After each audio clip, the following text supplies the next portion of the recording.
The cold lawyer thought it was just a boring date, until she asked, "Don't you remember me?"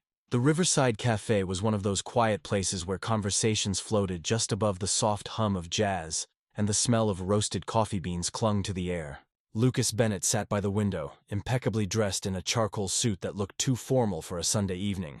He checked his watch, 7 on the dot, and sighed. His sister had insisted on setting him up with someone. "Just go, Lucas," she'd said. "You're not marrying your work."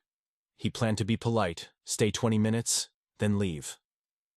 When Hannah Clark walked in, the plan began to unravel. She didn't look like the type of woman who belonged in his meticulously ordered world. Simple navy dress, hair loosely tied, no designer touch, yet something about her presence softened the edges of the room.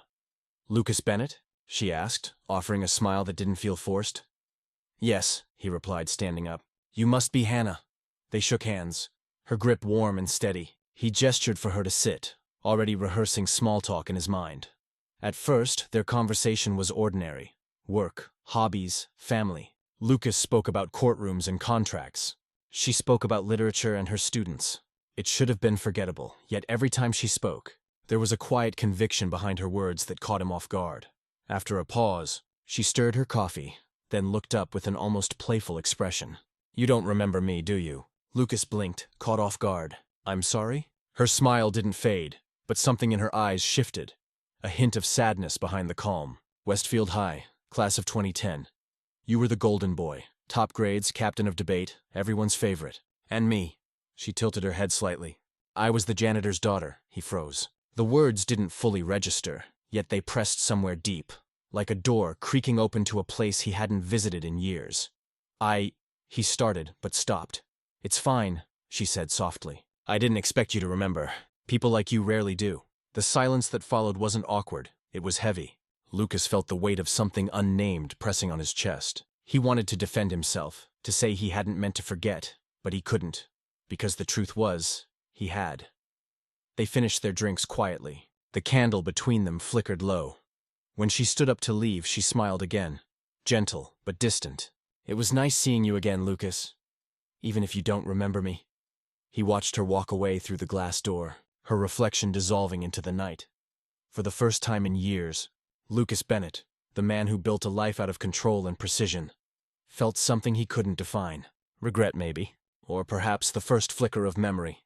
The cafe had emptied, leaving behind only the hum of soft jazz and the scent of rain drifting in from the open window.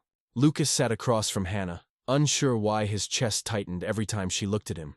Calm, unbothered, but with eyes that carried a lifetime. "So," he said, trying to smile. "We went to the same school, huh?" Hannah nodded, stirring her tea slowly. "Westfield Academy. You probably don't remember much from those days." He gave a quiet laugh. "I remember enough. The debate team, the football games, senior prom." She cut in gently. "Yeah, prom night. I remember that too, just not for the same reasons." Lucas frowned, sensing the shift in her tone. Hannah looked down, then back up, her voice even, not bitter, just real. "I was never exactly one of you, Lucas. My mom worked as a janitor at Westfield. We lived 2 bus rides away. I got in because of a scholarship. People didn't let me forget it." Lucas's fingers tightened around his cup. "What do you mean?" "They called me names," wrote maid's daughter on my desk. "Once, someone poured dirty mop water into my locker." She smiled faintly, but her eyes didn't. "It's funny, the things that stick. The smell of bleach, the sound of laughter down the hall." Lucas's throat went dry. He didn't remember doing any of that, but he remembered the crowd he used to run with. The ones who found cruelty entertaining. "And you?" she asked softly. "You never joined in, but you never stopped them either." The air between them went still. "I wasn't brave back then," Lucas said quietly. Hannah shook her head. "None of us were." She took a slow breath before continuing, her voice turning distant, like she was speaking to a memory more than to him. "The night of prom, I was working a late shift at the library. Everyone else was at the dance. I didn't have a dress or a ticket, so I told myself I didn't care." She paused, the corners of her mouth lifting in a sad smile. "On my way home, I saw you, sitting on the back steps of the gym. You looked lost. Not the golden boy everyone adored. Just a boy, alone in a tuxedo." Lucas blinked, trying to recall it. Flashes of laughter, music, an argument with his girlfriend, then the cold steps. The sound of footsteps behind him. "You walking home alone?" he had asked. "You said it exactly like that." Hannah murmured, her eyes soft. And when I nodded, you took out a $20 bill and handed it to me. He almost laughed from disbelief. I did? You said, she whispered, it's not charity. Just one human being looking out for another. The memory hit him like a quiet storm, vague, half familiar, but soaked in sincerity. He looked down, guilt flickering in his chest. That night, Hannah said, her voice barely above a breath, was the first time I felt seen. Not pitied, not mocked, just seen. Lucas stared at her, the weight of his silence heavy. I don't remember saying that, he admitted. But I wish I did. Because I think it's the best thing I've ever done. Hannah smiled faintly, eyes glistening. Maybe it was the best thing you forgot. And for the first time, the golden lawyer couldn't find the right words to defend himself. Only the quiet shame of realizing he'd once been everything she had to forgive. For a long moment neither of them spoke. The weight of old memories hung between them, fragile as dust in sunlight. Then Hannah broke the silence. Your sister told me who you were, she said quietly. I didn't come here by accident. I just wanted to see what kind of man you became. Lucas's breath caught. There was no bitterness in her voice, only curiosity, the kind that carried both forgiveness and restraint. He leaned back, eyes tracing the fading patterns on his coffee cup. And what did you see? I don't know yet, she admitted. You hide well, he gave a rueful smile. That's the job. Lawyers are trained to build walls. Airtight, soundproof, emotionless. It's efficient, but lonely, she said softly. The words landed heavier than he expected. Lucas looked at her. Really looked. And for the first time that night, he wasn't the sharp, controlled professional. He was a man who'd spent years winning battles but losing himself. What about you? He asked. You became a teacher. Hannah nodded, fingers wrapped around her cup. After my mom passed, I realized she spent her whole life cleaning up after people who never even saw her. I didn't want that to be my story. She looked out the window, voice steady. So I teach kids who remind me of her, and of me. The quiet ones, the invisible ones. Lucas felt something shift inside him. Admiration, guilt, and a quiet ache he couldn't name. You turned pain into purpose, he said softly. That's rare, she smiled, the kind that didn't need validation. Maybe, or maybe it's just the only way I knew how to survive. They both laughed, the sound small, but real. Like something delicate thawing after years of winter. The conversation lost its script. They stopped pretending to be two adults on a polite blind date and started being two people who finally saw each other for who they were.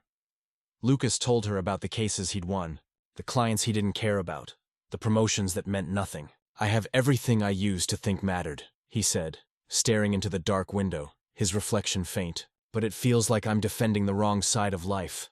Hannah tilted her head. Maybe you just need a new case. He smiled faintly. Maybe you're right. Hours passed without them noticing. The cafe lights dimmed, chairs were stacked, and the barista gave them an apologetic look from the counter. Hannah stood, reluctant, gathering her coat. Looks like they're closing. Lucas glanced at his watch, surprised to see how late it was. I guess we talked longer than planned. Guess so, she said, her voice low, warm. Then, almost like a confession, she added, I'm glad you didn't cancel. He looked at her, the corner of his mouth lifting. Me too. Outside, the city hummed quietly. Streetlights flickering, rain beginning to fall again. As they stepped out into the night, Lucas walked beside her, neither leading nor following, just keeping pace. As if somehow, after all these years, they'd finally started walking in the same direction.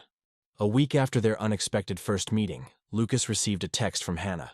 There's a diner near my school. Nothing fancy, but it feels like home. Dinner tomorrow?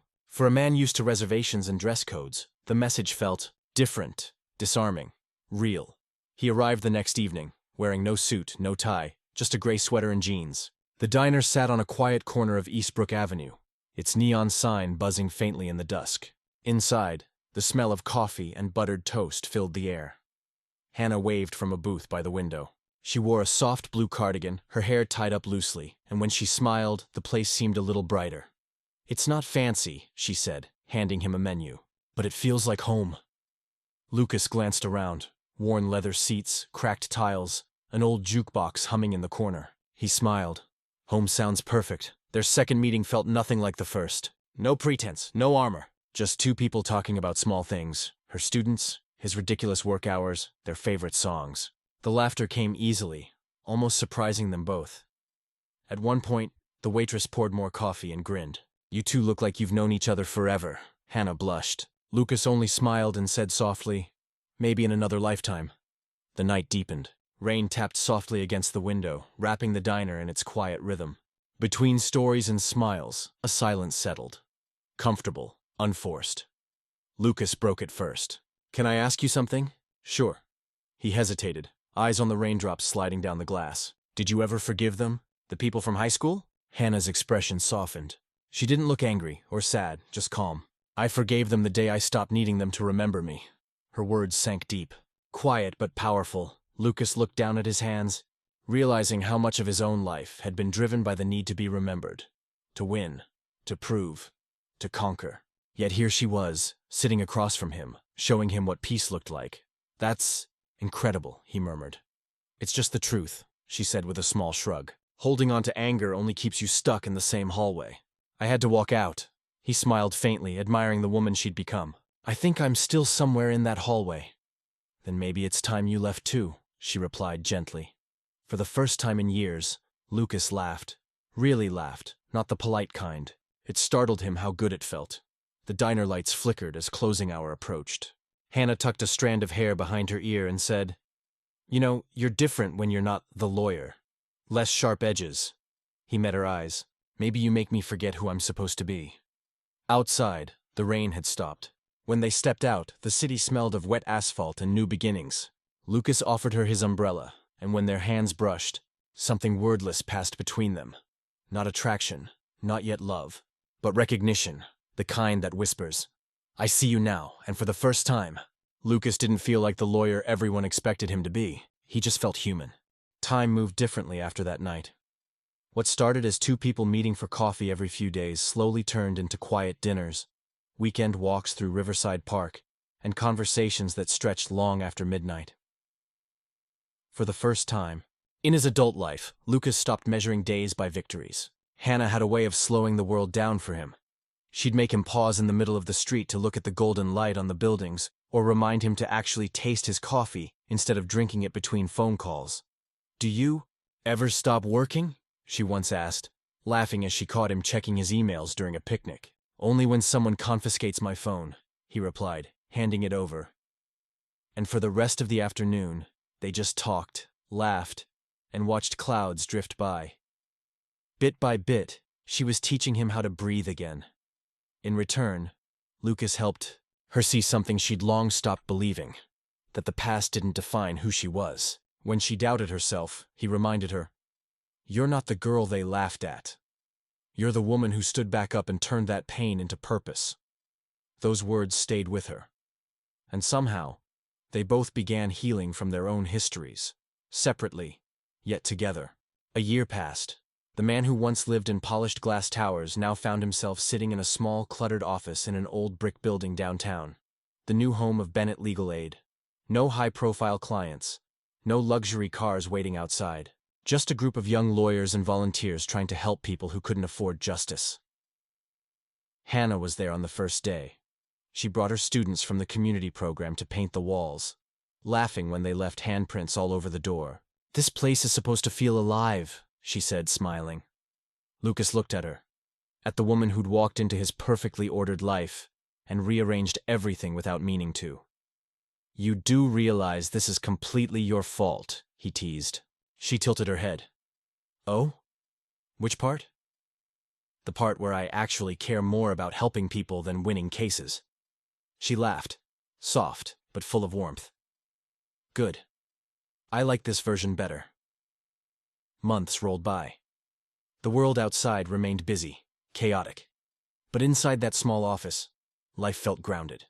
Lucas worked longer hours than ever, but he came home lighter. His hands no longer trembled from exhaustion. His smile no longer felt like armor. He had lost the prestige of his old title, but gained something far rarer: peace. One evening, as he locked up the office, Hannah appeared at the door holding 2 cups of coffee. "For the founder of Bennett Legal Aid," she said. He smiled, taking a cup. "For the teacher who made me believe people can change." Their eyes met in the dim streetlight. The same look that had once belonged to strangers at a cafe now deepened into something wordless and steady. It wasn't a grand love story, not the kind people wrote about in magazines. But it was real. And that, Lucas realized, was everything. 2 years later, the same diner on Maple Street looked exactly as it did that first evening. Chipped counters, the smell of coffee, the hum of a jukebox that never quite worked right. Lucas arrived early, as he always did. Wearing his usual gray coat and that familiar nervous smile Hannah could spot from the window. The waitress recognized them immediately. "Same booth?" she asked, and Lucas nodded. He'd reserved the corner table, the one by the window where the streetlight filtered through the blinds in soft golden lines. It was quiet there, away from the world. When Hannah walked in, her hair damp from the winter drizzle, she smiled the way she always did, like warmth in human form. "Feels familiar, doesn't it?" she teased, sliding into the seat across from him. "Something like that," he said, his voice low but steady. They ordered their usual, 1 slice of apple pie, 2 forks, and endless refills of coffee. For a while they talked about everything and nothing. Her students, his latest case, the stray cat she'd adopted who refused to answer to any name. But beneath his calm exterior, Lucas's hand trembled slightly beneath the table. The small velvet box in his pocket felt impossibly heavy. When the waitress left them alone, he exhaled softly and reached for Hannah's hand. "Hannah," he began, his voice almost a whisper. "Do you ever think about how much one moment can change everything?" She looked at him curiously, her thumb brushing over his knuckles. "All the time," he smiled faintly. "If I could talk to that 17-year-old version of me, the kid who cared too much about being liked, who didn't know what real kindness looked like, I'd tell him this. The girl he once overlooked would become the love of his life." The words hung between them. Simple, but filled with years of meaning. Hannah's eyes glistened. For a long moment she didn't speak, then she reached up, tracing his jaw lightly as her voice broke into a soft whisper. "And I'd tell that girl who felt invisible," she said, "that one day someone would finally see her." Lucas pulled the small box from his pocket and placed it on the table. The light from the neon sign flickered across the silver band inside. Nothing extravagant, just elegant and honest, like them. He didn't kneel. He didn't make a scene. There were no cameras, no music, no fireworks, only 2 people, in a diner that had seen them at their most real. "Marry me," he said simply, "not because of who we used to be, but because of who we've become together." A tear slipped down her cheek as she nodded, unable to form words. She leaned forward, their foreheads touching, the smell of apple pie and coffee between them. Outside, snow began to fall, soft, slow, quiet. And inside that little diner, time stood still.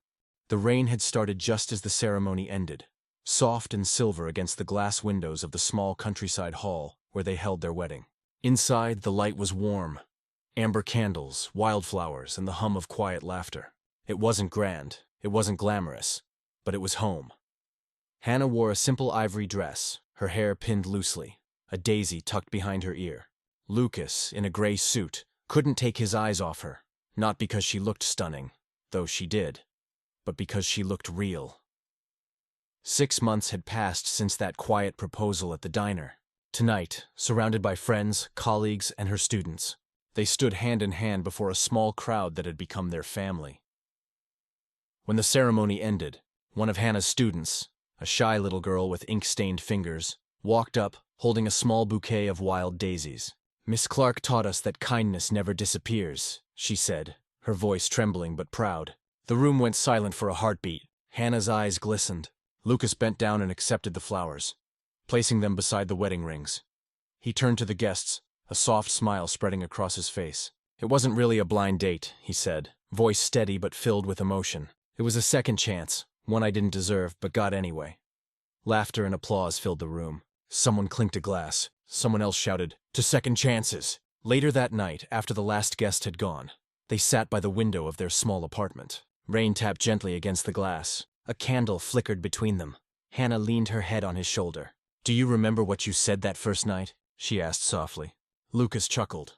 "Which part? The awkward silence or the part where I realized I was the most boring man alive?" She laughed. "The part where you asked if I forgave those people from high school." He turned to look at her, his eyes gentle. "And you said you forgave them the day you stopped needing them to remember you." She nodded slowly, her voice a whisper. "Because kindness always finds its way back, even if it takes years to remember." Outside, the rain continued to fall, steady, peaceful, cleansing. Inside, the two of them sat in quiet understanding, fingers intertwined. The candlelight glowed against the window pane, mirroring two silhouettes drawn close together. It wasn't a story of grand gestures or perfect timing. It was a story of rediscovery, of two people who once passed each other in the halls of youth, then found their way back through time, memory, and grace. Lucas kissed the top of her head and murmured, "Kindness brought me back to you." And Hannah smiled, closing her eyes, feeling the rhythm of his heartbeat against the sound of the rain. Because in that moment, she knew that love, when it's real, always remembers its way home.